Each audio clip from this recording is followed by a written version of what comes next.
안녕하세요. 반갑습니다. 오늘 다시 시작 최윤광 목사입니다. 오늘 우리가 함께 보실 하나님의 말씀은 역대하 13장부터 15장까지의 말씀인데요. 그 중에서도 우리는 13장 3절, 4절, 5절 말씀을 주목해 보기를 원합니다. 아비야는 싸움에 용감한 군사 40만 명을 택하여 싸움을 준비하였고 여로보암은 큰 용사 80만 명을 택하여 그와 대진한지라. 아비야가 에브라임 산중 스마라임 산 위에 서서 이르되 여로보암과 이스라엘 무리들아 다 들으라. 이스라엘 하나님 여호와께서 소금 언약으로 이스라엘 나라를 영원히 다윗과 그의 자손에게 주신 것을 너희가 알 것 아니냐. 아멘.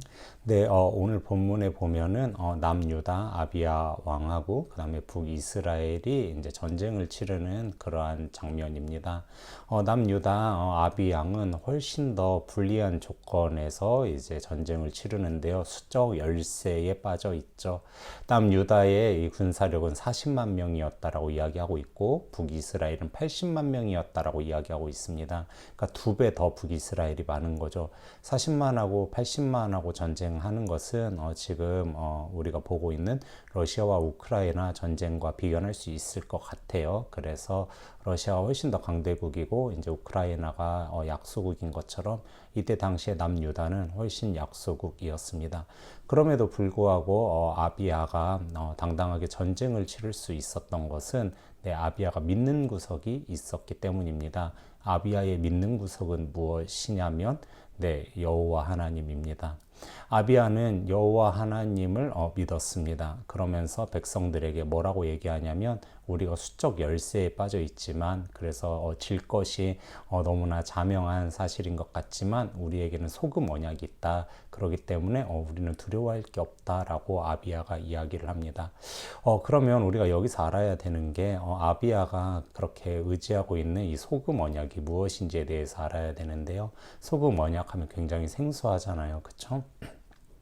이 소금 언약이 처음 등장하는 것은 민수기 18장입니다. 그런데 이 소금 언약이라는 용어 말고 이 소금 언약의 단초가 되는 것은 어디에 등장하냐면 레위기 2장에 등장을 합니다. 레위기 2장 13절에서 뭐라고 이야기를 하고 있냐면 누룩 넣은 빵을 나한테 갖고 오지 말라고 이야기를 합니다. 그러면서 뭘 가지고 오라고 이야기하냐면 소금 넣은 빵을 가지고 오라고 이렇게 이야기를 하나님께서 하시거든요. 여러분 그 누룩 넣은 빵은 어떤 빵입니까? 누룩은 곰팡이균이잖아요. 그죠? 누룩을 넣으면 곰팡이균을 넣으면 빵이 부드럽고 잘 부풀어 오르고 여러 가지로 먹는 데에 있어서 수월하고 좋죠. 대신 문제는 뭡니까? 변하죠. 잘 변합니다. 잘 변하기 때문에 우리가 원하는 형태로 변하기 때문에 우리가 그 빵을 부드럽게 먹을 수 있는 겁니다. 대신 이제 변한다라는 단점이 있죠. 그래서 여호와 하나님께서는 누룩 넣은 빵을 갖고 오는 것을 금하셨습니다. 왜냐하면 그것은 변한다는 특성을 가지고 있기 때문이에요. 하나님의 특성과 애맞지 않죠. 대신 하나님께서는 어떤 것을 갖고 오라고 하시냐면 소금 넣은 빵을 가지고 오라고 합니다. 왜냐하면 소금 넣은 빵이 여호와 하나님의 특성과 일치하기 때문입니다. 그래서 빵을 통해서 이제 교훈을 하시는 건데 여러분 소금은 어떤 특징을 가지고 있습니까? 소금은 변하지 않는다. 라는 특징을 갖고 있죠. 방부제로 쓰이지 않습니까? 그러니까 소금 넣은 빵을 가지고 오라는 것은 나 여호와는 변하지 않아 라는 것을 보여주고 싶은 하나님의 마음인 거죠.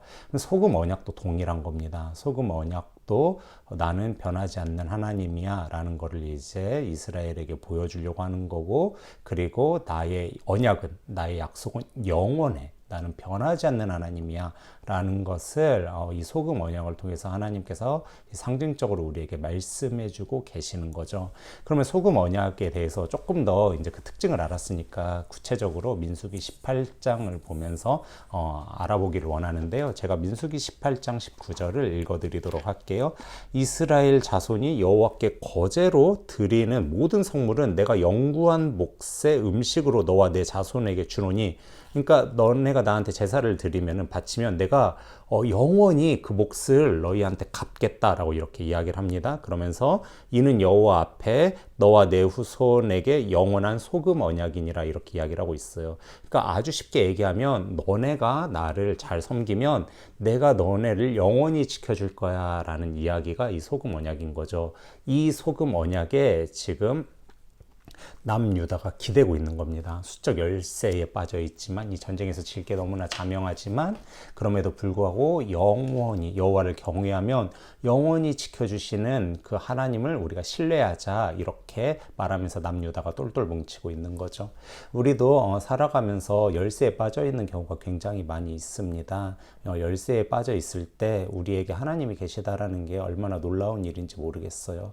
우리도 이 서금 언약을 기억하면서 여호와를 경외하는 자를 영원히 지키시는, 영원히 보호하시는, 절대 망하지 않게 하시는 그 하나님의 신실하심을 기억하자 이렇게 이 아침에 다짐했으면 좋겠습니다. 특별히 여러 가지 열쇠로 인해서 고통받고 계시는 성도님들 계신다면 이 소금 언약의 신실함과 그 영원성을 기억하시면서 우리 하나님은 영원한 분이지, 우리 하나님 신실한 분이지 기억하면서 이 하루 살아가시는 그런 성도님들 되셨으면 좋겠습니다. 성도님들 너무나 축복합니다. 이 하루 힘내어서 우리 하나님의 그 신실하심과 영원하심에 기대어 우리가 여호와를 경외할 때 소금 언약을 우리에게 주신 그 하나님께서 영원히 우리를 지켜주실 것입니다. 이 말씀을 붙들며 살아가는 기쁨의 성도님들 되시기를 주님의 이름으로 축원합니다. 감사합니다.